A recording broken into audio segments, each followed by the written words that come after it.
السلام عليكم يا دكاترة، يا رب تكونوا بخير. إن شاء الله دلوقتي هنتكلم عن المحاضرة اللي قبل الأخيرة في ال ENT. هنتكلم فيها عن أكتر من موضوع من المواضيع المهمة برضو. وأول موضوع معانا النهاردة هو موضوع مدوخنا كلنا حقيقة وعد علينا كلنا ويعني كلنا اشتكينا منه. الموضوع ده هو الأكيوت بكتيريال راينوساينوسايتس اللي هو التهاب الجيوب الأنفية الحاد. طيب، العيان هيجي يشتكي ان هو كان عنده دور برد، بدأ يشتكي من فيفر وهيدك وماليز، يعني عنده سخونية، عنده صداع، حاسس ان جسمه مكسر. هيلاقي كمان في نيزل اوبستراكشن، مناخيره مسدودة سواء بقى على ناحية واحدة او الناحيتين. هتلاقي في نيزل ديسشارج، في افرازات بتنزل مناخيره، ممكن يكون لونها اصفر او اخضر. تمام كده. هتلاقي فيه عنده facial pain او headache، يعني هتلاقي عنده صداع، والصداع ده كمان نازل ضاغط على وشه كده، هيحس ان فيه وجع في وشه. فين بالظبط في وشه؟ هتلاقي مثلا ممكن يكون مكانه في الجبهة كده، او بين العينين، او تحت العينين اللي هي المنطقة اللي حوالين المناخير دي. وصفه هتلاقيه بيقولك ان هو حاسس بحاجة ضغطة على وشه، حاجة بتشد عينه لتحت، حاجة متقلة دماغه ومتقلة وشه. تمام. هيقولك ان هو بيزيد لما هو يكح او يميل وشه لقدام او يحزق، وهكذا. هنيجي نفحصه، نعمله الاكزامينيشن. اول حاجه نعمله الجنرال اكزامينيشن، هنشوف له الفيتال ساينز بتاعته، هنشوف الريسبيراتوري ريت. هو طبعا اللي بيبقى عنده الجيوب الانفيه ده بيبقى مش قادر ياخد نفسه، فانت هتشوف الريسبيراتوري ريت بتاعه اللي هو معدل التنفس. احنا عارفين ان الطبيعي بيكون من 12 ل 18 نفس في الدقيقه. هتشوف له برضو البالس، هتشوف له النبض بتاعه. النبض اللي هو عندنا المعدل الطبيعي ما بين 60 ل 100، فانت هتلاقيه عنده سريع. تمام كده. كمان هتقيس له الضغط، هتلاقي الضغط بتاعه عالي شوية، يعني عندنا الضغط 120/80، ممكن يزيد 10 أو 20 فوق وينزل 20 تحت، ده تمام. بس انت في المريض ده هتلاقي ان الضغط عالي عنده. كمان هتقيس له التمبريتشر، درجة الحرارة بتاعته. هي المفروض ان هي في الطبيعي ما بين 36.5 ل 37.3. انت هتلاقي عنده هاي فيفر، يعني ممكن توصل معاك 38. تمام كده. ده كان الجنرال اكزامينيشن اللي احنا شفنا فيه الفيتال ساينس. هنخش بقى على اللوكال اكزامينيشن. هتضغط على الافكتد ساينس، هتلاقيه تندرنس، يعني لما بتضغط عليه بيوجع. وخد بالك انك لازم لما تضغط على ناحية واحدة فقط، وبعدين تبص على الناحية التانية. تمام كده. طيب، ايه هي الاماكن اللي انا هضغط فيها؟ هتلاقي في منطقة المجزلري اللي هي على خده، زي ما احنا قلنا قبل كده ان العيان هيحس ان في وجع تحت عينيه، هي الحقيقة ان هي مش تحت عينيه، هي حوالين مناخيره كده وفي خده. هتلاقي كمان في منطقة الفرونتال اللي هي في الجبهة كده في قرطه. هتلاقي كمان في منطقة الاسمويد اللي هي ما بين حواجبه كده، اللي هي عند بداية مناخيره من فوق عند الروت اوف نوز. تمام كده. طيب، لو جينا بقى للتريتمنت، هنعالج المريض ده ازاي؟ بيقولك for acute uncomplicated cases، يعني في الحالات البسيطة شوية هنديله شوية instructions يمشي عليها، زي ان هو تبقى ياخد راحة تامة، يشرب سوائل سخنة، وهكذا. هنديله antibiotic مضاد حيوي. هيكون الفيرست لاين معانا هو الاموكسيسيلين 500 مللي جرام بير اورال 3 times daily. اول تريتمنت معانا هو الاموكسيسيلين، عيلة الأموكسيسيلين. هنديله 500 مللي جرام عن طريق الفم 3 مرات في اليوم. لو هو عنده بنسلين أليرجي، عنده حساسية من البنسلين، فاحنا في الحالة ديت هنتجه للترايميثوبريم أو السلفاميثوكسازول 160/800 مللي جرام مرتين في اليوم. أو هنديله إريثرومايسين 250 ل 500 مللي جرام مرتين في اليوم. هنديله برضو انالجيزك انتيبيوريتك مسكن وخافض للحرارة. هنديله نيزل ديكونجستنت اللي هو مضاد للاحتقان. هنديله حاجة من عيلة الفينايلفرين. هتبقى بختين في كل فتحة مناخير 4 مرات في اليوم.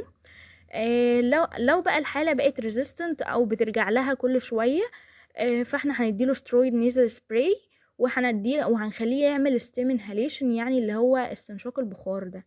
طيب، بالنسبة للروشتة بقى هنكتب فيها ايه الاسماء التجارية؟ هنكتب له هيبيوتيك او اوجمنتين 1 جرام. دي تابلت هيبقى قرص كل 12 ساعة لمدة اسبوع، يا اما اوجمنتين يا اما هيبيوتيك. هنكتب له بقى كمسكن وخافض للحرارة، هنكتب له بروفين 400، او نكتب له كتافلام 500 مللي جرام تابلت برضه هيبقى قرص 3 مرات يوميًا.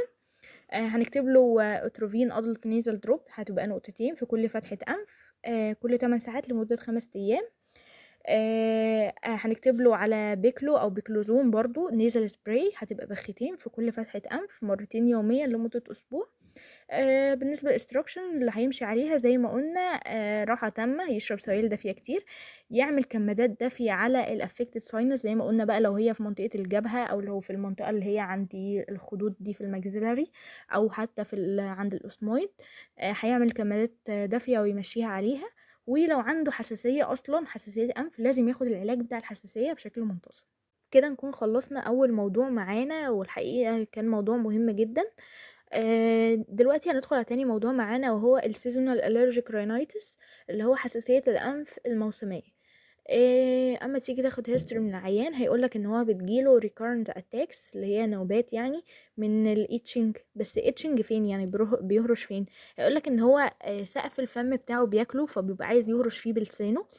هيقولك ان هو كمان عنده سنيزنج بيعطس في رينوريا في رشح.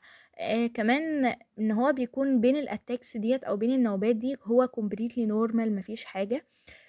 هتلاقي كمان النيزل ديسشارج اللي بتنزل من عنده او الافرازات اللي بتنزل من مناخيره هتلاقيها ووتري شبه المية. بتزيد عليه امتى؟ بتزيد عليه مع اكل او دواء معين لما بيشم ريحة من الجو او ريحة حرق قش الرز هي ده الموسم بتاعها اصلا. كمان ممكن يقولك ان هو عنده برونكيال ازمة هو عنده حساسية على صدره. عنده allergic dermatitis في حساسية في جلده. اما تيجي تعمل اكزامينيشن بقى هتبص على النيزل ميوكوزا هتبص في مناخيره كده هتلاقي ان الميوكوزا اللي مبطنه مناخيره من جوه لونها بينكش لونها بينك. طيب بالنسبة للتريتمنت لما تيجي توصف له هتوصف له انتي هيستامينيك مضاد الحساسية هتوصف له نيزل ديكونجستنت مضاد الاحتقان. سترويد نيزل سبراي بخاخ. بروفيلاكتيك ماست سيل ستابلايزر زي حاجة زي الكيتوتايفين دي برضو علشان نوقف الحساسية شوية.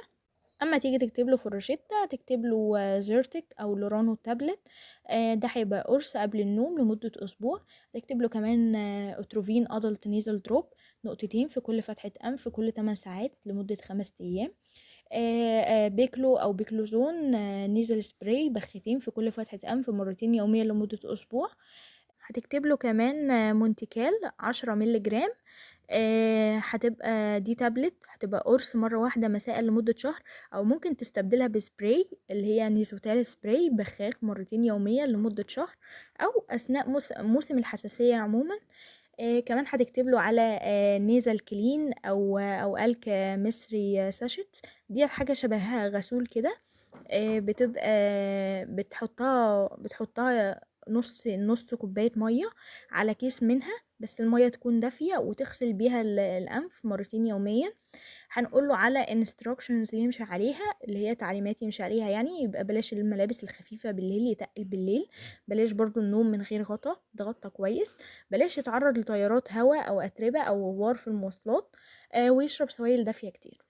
كده خلصنا تاني موضوع معانا كان سهل وبسيط خالص وخفيف ومشهور جدا. تالت حاجة برضو هندخل عليها هي حاجة مشهورة جدا برضو وغالبا يعني بتمثل مصدر قلق لناس كتير قوي الناس ساعة ما بتشوفها بتترعب منها. ومع ذلك في ناس كتير للأسف بتتعامل معاها بطريقة غلط بتخليها تسوء أكتر. الموضوع التالت معانا وهي الإبستاكسس أو نزيف الأنف. اغلبنا ممكن تلاقي تقابله حالة نزيف في الانف واحد مناخيره بتنزل دم فيلاقي اللي حواليه بيتصرفوا بشكل غلط بيقول له رجع له دماغه لورا. للاسف انت كده بتأذيه مش بتعالجه. للاسف انت كده مش بتتعامل معاه صح. ما ينفعش تقلب دماغ حد مناخيره بتنزف لورا. ما ينفعش. تعالوا نشوف هنتعامل معاه ازاي. نزيف الأنف. هتسأل العيان النزيف من ناحية واحدة ولا من ناحيتين؟ أول مرة يجيلك ولا نزفت قبل كده؟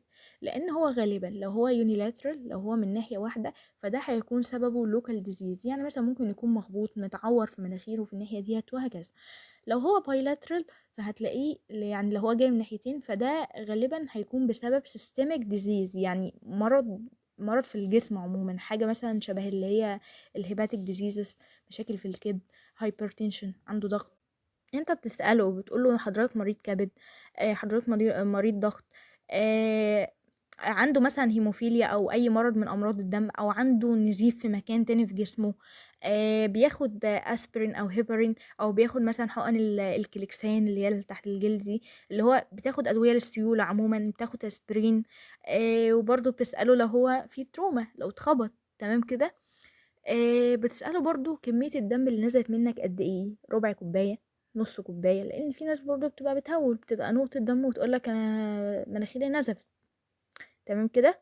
طيب هنعمل له examination عشان نستبعد وجود shock. هنشوف برضه الvital signs، هنشوف الrespiratory rate، معدل التنفس. زي ما قلنا ان المعدل الطبيعي بتاعه بيكون من 12 ل18 أو ل20. هنلاقيه rapid shallow.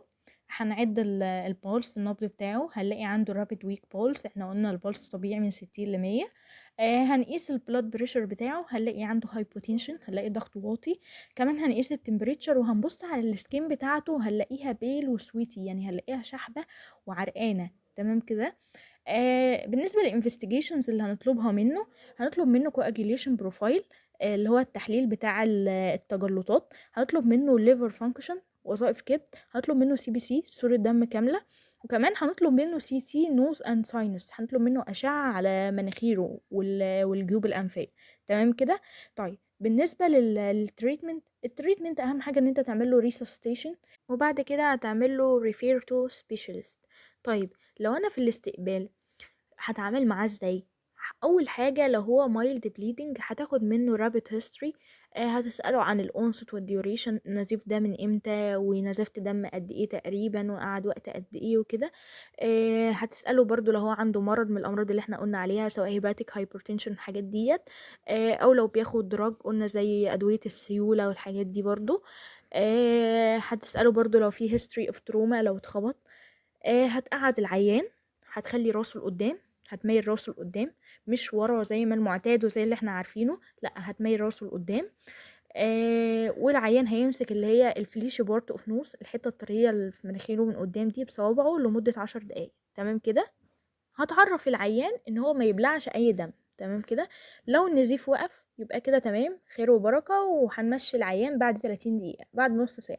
طيب لو ما تحسنش، هنجيب حته قطن وهنحط عليها فازو كونستريكتور دراج، اللي هو حاجه اللي هي قابل للاوعيه الدمويه، تمام كده. وهتحطها في الناحيه اللي بتنزف لمده 10 دقايق، وتقول للعيان يمسك مناخيره عليها، يسند مناخيره عليها كده.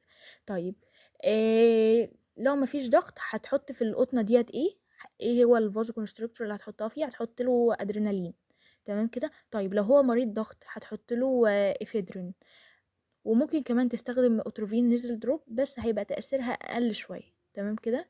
هتطمن بقى على الفيتال ساينز بتاعته. لو هو مريض ضغط والضغط عالي، هتحاول تنزل الضغط شوية. لو الضغط واطي، هتديله من 1 ل2 لتر محلول ملح أو رينجر.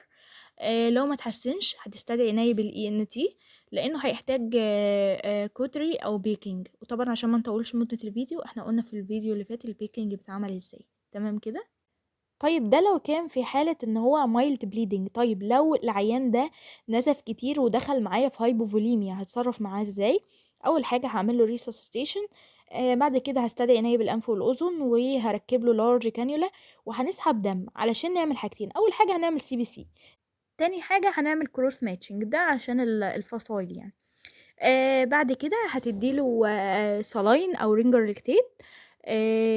هتديله قد ايه؟ هتديله مثلا من 1 ل2 لتر محلول ملح او رينجر. التارجت بتاعنا ان احنا نوصل الضغط بتاعه فوق فوق 90/60. هتقولي العيان يضغط على الفليشي بورت اوف ذا نوز لمدة 10 دقايق، الحتة الطرية في مناخيره ديت لمدة 10 دقايق. ممكن تديله هيموستاتيك دراج زي مثلا الكابرون أو الدايسينون. هتديله أمبولين تحطهم على المحلول، وتخلي المحلول ماشي ببطء، تمام كده. أنا كده خلصت. أتمنى ما أكونش طولت عليكم، وأتمنى تكونوا استفدتوا، والسلام عليكم ورحمة الله.